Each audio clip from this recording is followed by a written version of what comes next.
Radit ćete s rukama, radit ćete nešto zanimljivo i uvijek nešto ćete novo naučiti, a ne samo sjediti u razredu. Mi smo učenici Srednje strukovne škole Samobor, ja sam Patrik Jednar, tu su Vid Hovorka i Luka Galunić.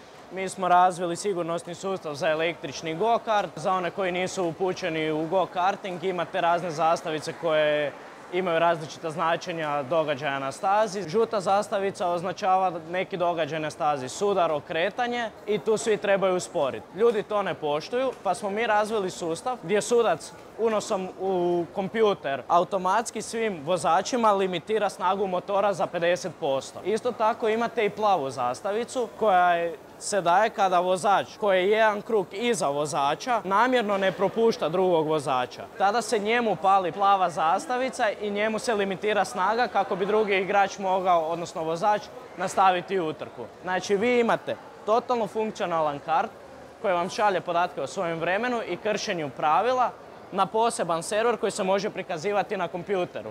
Kao što možete vidjeti ovdje imate vremena karta, brzine karta, broj kruga te plavo označeno vozača koji nije poštivao pravila. Taj vozač će kasnije biti sankcioniran po odluci suca. Svim osmašima koji se dvoume gdje će ići, preporučam Srednju strukovnu školu u Samoboru ili strukovnu školu bilo gdje.